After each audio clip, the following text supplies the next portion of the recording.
Hi everyone, I know it's been a long time again since I've posted anything. My life has changed somewhat in the last few months. Let's just spin the camera around, shall we? Relationship status has changed, so there's been a lot of emotional disruption and personal disruption, I guess. Everything's changed. New life, new me,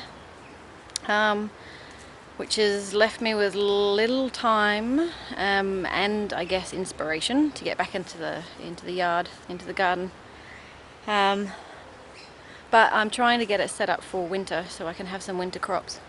So I'll just show you briefly what I'm planning or what I'm doing, so you can keep up with me until my next update, which may be a little while again. Sorry about that. So you saw that I moved the bed up in line. A couple of my what do you call them? Those things have come unglued, so I need to glue them back together. I have, instead of having the PVC pipe on the outside and over these stakes, I'm now poked them inside the soil on the inside because I've actually got a proper greenhouse plastic this time. It's 180 UM. It's supposed to last for 4 years. Wasn't that expensive really. It was, what is it, 10 by 6.5 meters, I think. It was $160 including postage, $120 I think for the actual plastic.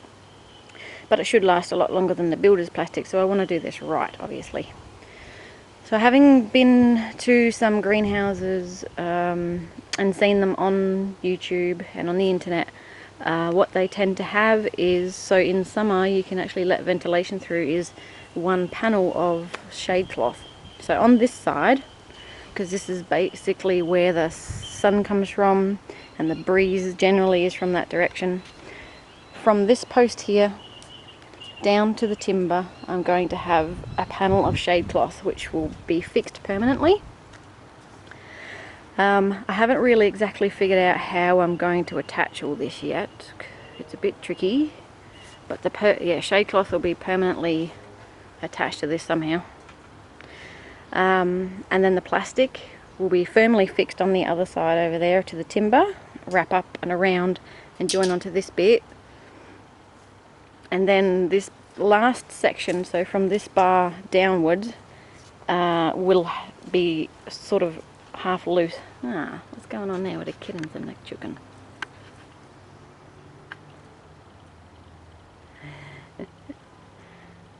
Watch it, Georgie, she might peck you. She's going to eat your tail. Nah, giving up. Anyway, whoops, the wrong way. Where was I? Yeah, so the last piece of plastic from this bar down to the bottom should be, I'm going to try and make it so I can roll it up in summer. So this side panel here in summer will just be shade cloth and let some breeze into it. That's the plan anyway. Whether we work it out or not, I'll try and take some video along the way and show you what's up or what's happening. I have some questions for you though, guys. A friend of mine just cleared their garden and they got a whole heap of these canna lilies. Gave them to me, which is fantastic because I love cannas. So in the soil here in my back corner, which is a sunny, well, the sunniest spot I guess, especially in winter, I put in a bag of compost and a bag of cow poo and mixed in some blood and bone or fertilizer and sulfate of potash, it said somewhere I read. They're looking a bit droopy, I have to give them another water, but I really want these things to survive. So has anybody got any hints and tips? How can I ensure that they survive other than regular watering? Obviously there are rhizomes underneath the surface. I kept most of the soil that was attached, so it's not too new for them, but yeah, obviously Wait, other than keeping the chickens out of there, giddy up. Yeah, what, anybody grow cannas? Can you give me any suggestions? I also have some in a pot as well. So these are the ones in the pot.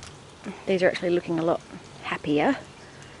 Again, that was one great big clump that I kept together. Actually, no, it wasn't. It was multiple clumps. But given it plenty of water, I've given it some power feed to get going. What else did we get? We got these, I think they're called agaves. I'm not sure. Which all they are is a big stick that goes in the ground. And I see the roots on the outside, some old roots. There wasn't actually much root at all on the bottom stem. And I did pull out the whole thing, so I assume they don't need much. And another little one here. Same thing.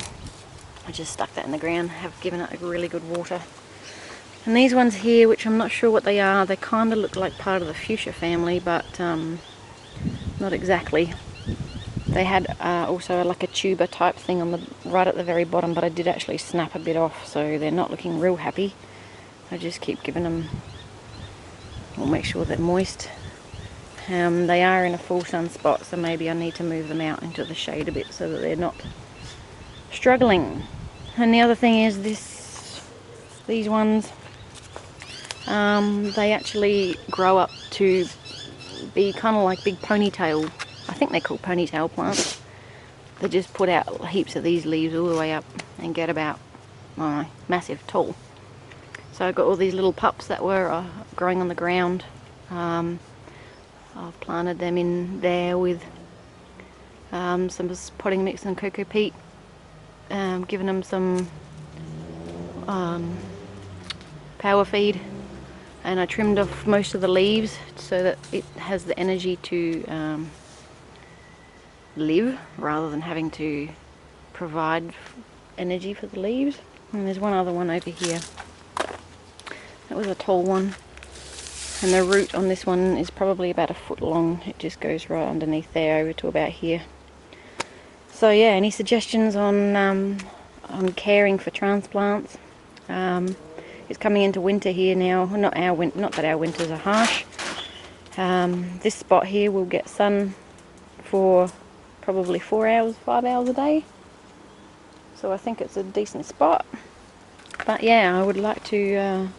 I'd like them to survive. So any suggestions, advice would be fantastic. Alright, I got things to do. My yard is a mess. So I'll catch up with you soon. Thanks guys, see ya.